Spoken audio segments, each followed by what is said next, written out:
अस्सलामुअलैकुम व्यूअर्स, आज मैं लेकर आई हूँ एक न्यू ब्लॉग। सहरी से लेकर इफ्तारी तक का ये ब्लॉग है रमज़ान वाला।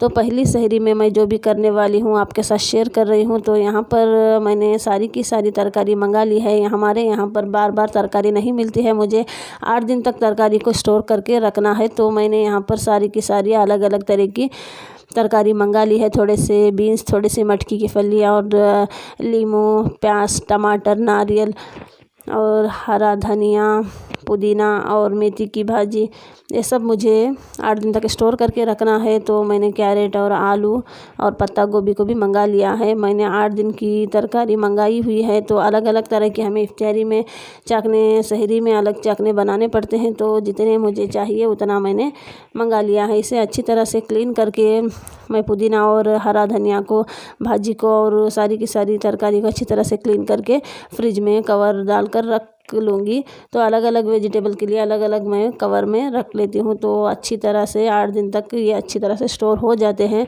आपको भी तरकारी स्टोर करना है तो आप भी इसी तरह से अलग अलग पैकेट्स में डालकर आप स्टोर कर सकते हैं। बिल्कुल भी तरकारी हमारी ख़राब होने के चांसेस नहीं होते हैं। अगर एक ही पैकेट में आप डालकर रखेंगे तो हमारे जो तरकारी होती है जल्द ही ख़राब होते हैं। तो मैं जब भी रखती हूँ तो इसी तरह से रखती हूँ। नारियल और प्याज को मैं अब अलग रख लूँगी।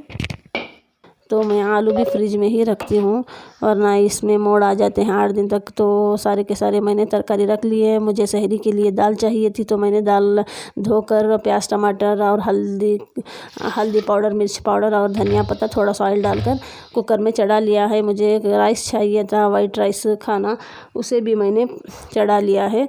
और जो सहरी के लिए मैंने थोड़ा गोश्त का फाल भी बनाया है और थोड़ा मुझे तरकारी वाला रोटी के लिए चाकना चाहिए था। तो मैंने बीन्स और आलू को, 2 आलू और थोड़े से बीन्स ही लिए हैं। इसे अच्छी तरह से मैं काट लूँगी और वॉश करके इसका चाकना बनाऊँगी। मैं सुबह में सहरी में चावल की रोटी बनाने वाली हूँ। तो देखिए बारीक सा मैंने इसे दरांती में बारीक बारीक ही काट लिया है। तो आनम और आयान भी रोज़ा रखने वाले हैं। वो पहले से ही बोलकर सो गए हैं दोनों, क्योंकि जल्दी उठना था उन्हें। तो देखिए यहाँ पर मैंने सारी की सारी तरकारी को धो लिया। थोड़े मुझे मसाले चाहिए थे तो नारियल, प्याज और हरी मिर्च को मैंने पीस लिया है। और दाल मेरी अच्छी तरह से गल चुकी थी तो उसे घुटनी की मदद से मैंने घोट लिया। थोड़ा सा पानी डालकर जितनी हमें थिकनेस चाहिए दाल में उतनी थिकनेस रख करके थोड़ा इसमें मैंने नमक डाल लिया। और ये जब तक पकती है तब तक मैं खाना, देखिए मेरा दम हो चुका है। और मैंने यहाँ पर तड़के के लिए थोड़ा सा करी पत्ती, थोड़ा सा मैंने प्याज को डाल लिया, थोड़ा सरसों, थोड़े से मैंने ज़ीरा डाल लिया। ऊपर से मैंने ऑयल को डालकर इसके दाल में तड़का डाल लिया।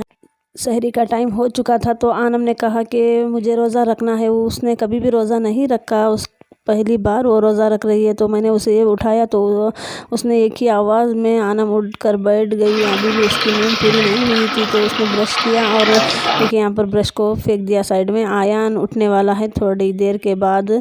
तो आनम ने आकर दस्तरखान में आनम बैठ गई है और सारी की सारी रोटी लेकर बैठ गई है, मुँह खोल रही है और उसका नींद अभी पूरी नहीं हुई है। तो मैंने उसे जो भी चाकना चाहिए था उसको थोड़ा डाल दिया है। उसे आलू और बीन्स का चाकना पसंद था तो मैंने उसे आलू और बीन्स का चाकना डालकर थोड़ी रोटी को तोड़कर 4 हिस्सों में तोड़कर उसे दिया है। आनम सहरी कर रही है और आयान उठकर आ गया है। आयान को जूस और चाय आयान को चाहिए थी तो आयान जूस लेकर आया है और वो भी नाश्ता करने के लिए बैठ गया है। तो हमारी सहरी तो लगभग हो चुकी है। सहरी हो चुकी तो बच्चे वज़ू कर रहे हैं और बच्चों ने तहज्जुद नहीं पढ़ी थी। मैंने तहज्जुद पढ़ के ही मैंने बच्चों को उठाया था। तो बच्चे ना तहज्जुद पढ़ रहे हैं जब तक कि फ़जर की अज़ान हो गई है। तो हम तीनों ने मिलकर फ़जर की नमाज़ पढ़ ली और नमाज के बाद थोड़ी देर बैठकर कुरान शरीफ की तिलावत भी तीनों ने मिलकर किया। और थोड़ी देर के बाद हम सो गए और बच्चे सोकर सुबह 10 बजे उठे हैं। तो 10 बजे उठकर बच्चों ने, दोनों ने, आयान और आनम और उसके अब्बू जाकर आनम की फरमाइश में थोड़े फ्रूट्स लाए थे। तो सारे फ्रूट्स मैं अलग अलग करके इन्हें भी निकाल करके थोड़े बाहर रखूँगी और थोड़े फ्रिज में रख लूँगी।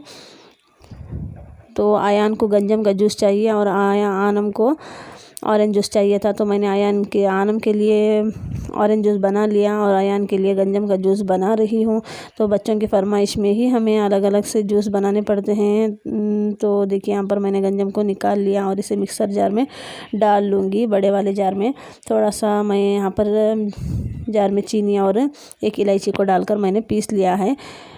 आप चाहे तो इसमें दूध डालकर पीस सकते हैं, मैंने डायरेक्टली पीस लिया है। और ऊपर से देखिए यहाँ पर जार में दूध डाल रही हूँ और इसका ढक्कन लगाकर ऊपर नीचे इसे थोड़ा देखिए इस तरह से हिलाकर इसमें डाल लूँगी। तो इफ्तारी का टाइम होने वाला है। मैंने थोड़े समोसे बनाए हैं और चपाती और मैंने चावल की रोटी भी बनाई है। तो देखिए यहाँ पर एक जग में मैं इसे डाल करके थोड़ी देर तक 10 मिनट तक मैं फ्रिज में इसे रख लूँगी। अभी 20 मिनट बाकी हैं इफ्तारी के लिए। तो यहाँ पर मैंने सारे के सारे चीज़ें रख लिया है दस्तरखान में। तो देखिए यहाँ पर मैंने ऑरेंज जूस सिर्फ 2 कप ही बनाया हुआ है।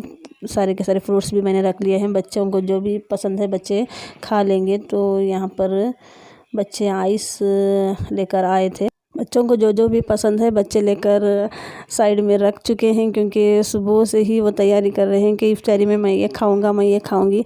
तो हमारा बचपन भी ऐसा ही गया था। तो बच्चे जब भी ऐसा करते हैं तो मुझे मेरा बचपन याद आ रहा है। तो देखिए यहाँ पर आनम ने खजूर वाला डिब्बा मैं ही खोलती हूँ कहकर इसने डिब्बे को पकड़ लिया और यह डिब्बा देखिए यहाँ पर फाड़ रही है। तो इफ्तारी का टाइम हो चुका है। मैं बच्चों के लिए एक एक खजूर दे रही हूँ। बच्चे खजूर से रोज़ा खोल रहे हैं। दुआ इफ्तार की दुआ बच्चे पढ़ चुके हैं। बच्चे और हम सब ने मिलकर इफ्तार की दुआ भी पढ़ ली और दुआ भी कर ली। तो हमारी इफ्तारी का टाइम हो चुका। हमने बच्चों ने देखिए यहाँ पर जिसको जो जो भी पसंद था जूस वो पी रहे हैं। आयान को ऑरेंज जूस पसंद नहीं है, आनम ने ऑरेंज जूस ही पिया है। आयान के अब्बू को मैंने गंजम वाला जूस दिया है। आनम का रोज़ा तो बहुत अच्छी तरह से गुज़र चुका है, क्योंकि आनम ने पहली बार रोज़ा रखा था। उसने ये खाना वो खाना, पानी की प्यास लगी है, ऐसा कुछ भी नहीं कहा उसने। तो सारा दिन की उसने नमाज भी पढ़ ली और उसने देखिए यहाँ पर मैं उसे आइस दे रही हूँ। तो आनम को समझ नहीं आ रहा है कि क्या खाऊं क्या पीऊं, लेकिन आयान ने जूस पकड़कर आयान सिर्फ एक ही जूस पी रहा है। तो बच्चे पानी और जूस पीकर ही थक गए हैं। जो भी उन्हें समोसा बहुत पसंद है, दोनों को भी जूस उनका ख़त्म हो चुका है। तो आनम को मैंने कहा कि समोसा बहुत पसंद है, आनम समोसा ले लेना। तो आनम बहुत कंफ्यूज में है कि मैं समोसा खाऊं या रोटी खाऊं या पराठा खाऊं या फ्रूट खाऊं। तो आनम कुछ भी लेने से मना कर रही है। तो ईशा की नमाज तक जो भी उन्हें पसंद है वो बच्चे खा लेंगे। बच्चे तो शरबत खा कर ही थक गए हैं, सुस्त होकर सो जाएंगे, नहीं पता नहीं।